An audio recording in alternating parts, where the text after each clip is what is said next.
The first weekend of my 80% UPF diet was one of those freakish autumn days when summer briefly returns. We headed to the park, and I bought myself and the rest of the family ice cream. Dinah, my wife, had a freeze pop, a tube of frozen bright blue liquid made by a brand called Swizzles. I had a Walls Twister.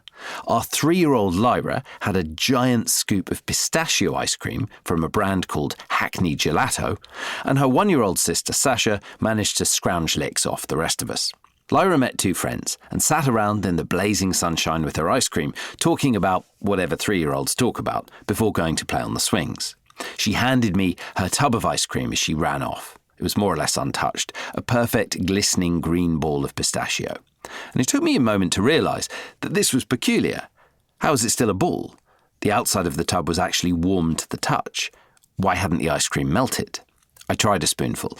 It was a tepid, gelatinous foam. Something had stopped the ice cream from melting. I took a look at the ingredients online. Fresh milk, sugar, pistachio paste, which had its own ingredient list of Bronte pistachios 4%, almonds 2%, sugar, soy protein, soy lecithin, coconut oil, sunflower oil, chlorophyll, natural flavours including lemon.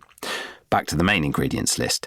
Dextrose, fresh double cream, glucose, skim milk powder, stabilizers, including locust bean gum, guar gum, carrageenan, an emulsifier, mono and diglycerides of fatty acids, and finally, Malden sea salt. Stabilizers, emulsifiers, gums, lecithin, glucose, a number of different oils, these are the hallmarks of UPF. The definition, which is long and which I'll explore properly in the next chapter, encompasses far more than the addition of additives. But remember, the presence of those ingredients that you don't have in your kitchen is one indicator that a food is UPF.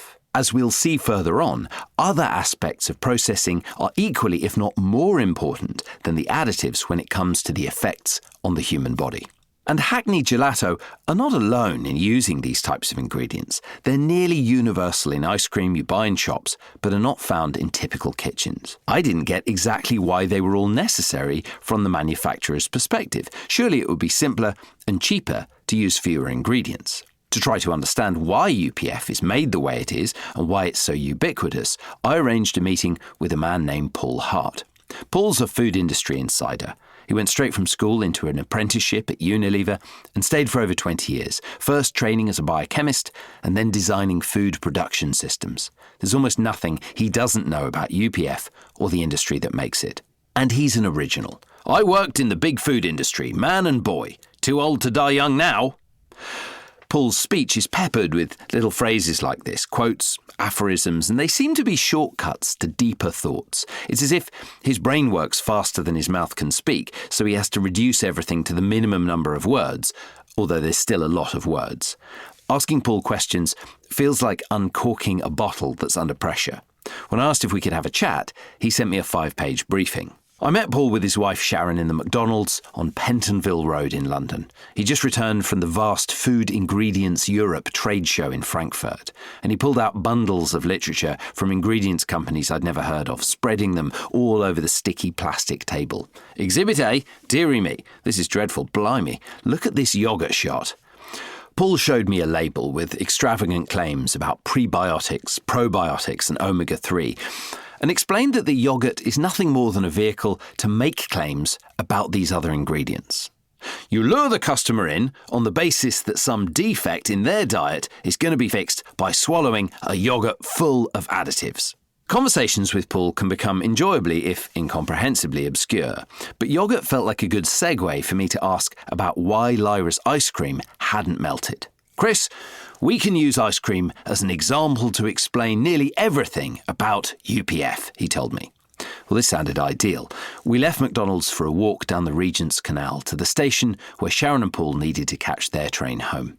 They've been married for 40 years, and they're fun to spend time with, still interested in each other's ideas.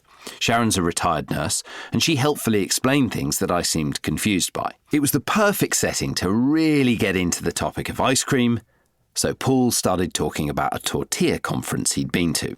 One company was boasting in jest that their products were essentially embalmed with a shelf life extending for years, he said. I must have looked horrified because he quickly clarified that